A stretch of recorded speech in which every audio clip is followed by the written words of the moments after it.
Hello, this is Dr. David Green, CEO of the California Pain Network. Today's topic is avoiding surgery for degenerative disc disease. The normal intervertebral disc consists of 80% water and 20% collagens and other proteins. So you see one here, and the analogy is that of a jelly donut. This is looking down on it. The outer part is the harder part of the donut called the annulus fibrosus. The inner part is the nucleus pulposus.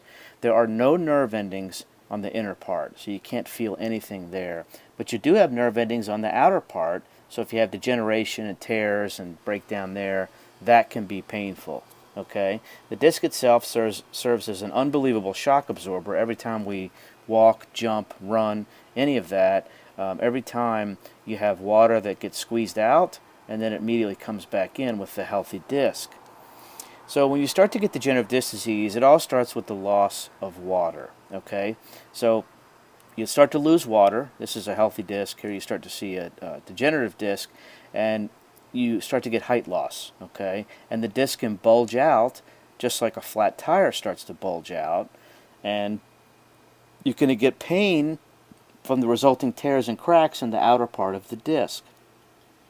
40% of the time, the intervertebral disc is the cause of low back pain. It may lead to inflammation and even irritate adjacent nerve roots, which can lead to sciatica. So, degenerative disc disease can lead to daily disabling pain, or it may be completely asymptomatic. Okay, there was a study done years ago where they looked at MRI scans of people between the ages of 20 and 50 who had no back pain whatsoever. And they saw a lot of this going on. And over a third of patients between those ages, a lot of them had degenerative disc disease and were completely asymptomatic. Okay, so just because you have degenerative disc disease doesn't mean it's going to be painful. Considerable spectrum of treatment options for degenerative disc disease. First and foremost, patients could try medications that are over the counter, such as anti-inflammatories and Tylenol. That may be all that's necessary on an infrequent basis. For more acute pain, narcotics can be helpful. Also, topical pain medications that it can entail anti-inflammatories along with other things. Muscle relaxers can be great, and physical therapy can be very helpful as well. Chiropractic treatment can help alleviate the pain from the disc disease. TENS units are about the size of an iPod. They run off of a battery, and they can be great for relieving muscle aches and spasms. This is an example of spinal decompression therapy. It involves computerized intermittent spinal traction and has been shown to be over 85% effective for relieving pain anywhere from a few months to a year.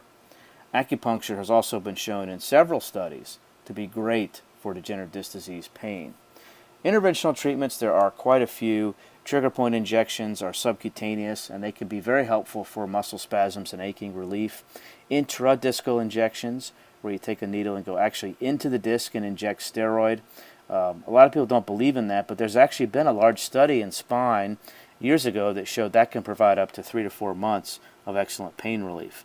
One thing that happens is if you have degenerative disc disease, which is basically in the front of the spine, it can cause abnormal pressure and motion to go to the back of the spine and cause facet joint degeneration and pain. So even though you have degenerative disc disease, you may end up getting an injection into the facet joints or around the facet joints in the back to give excellent pain relief. It all depends on what exactly is the pain generator.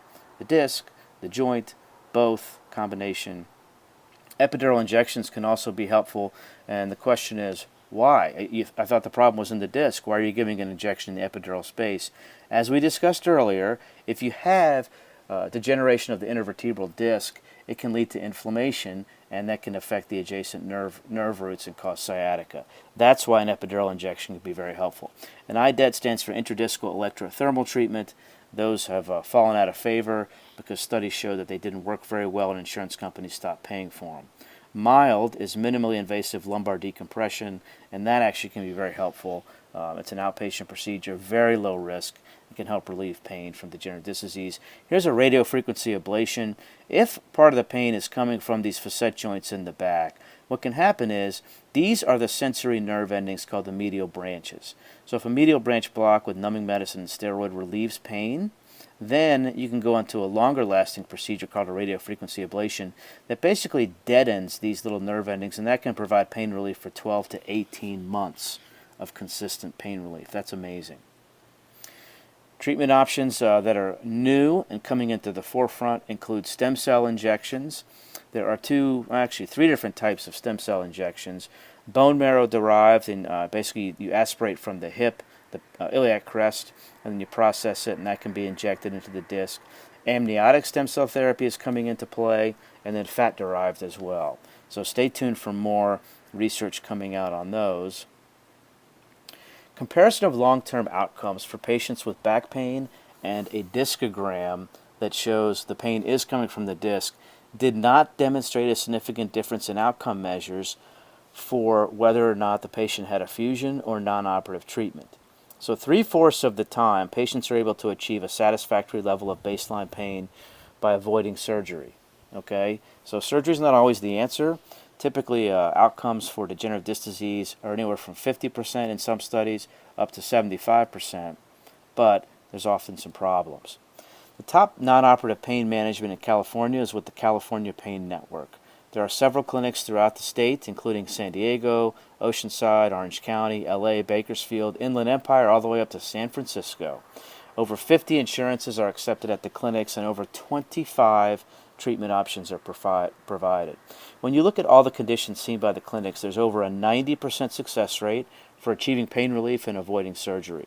The pain doctors are board certified, they're award winning, and they often provide both medication management and interventional treatments.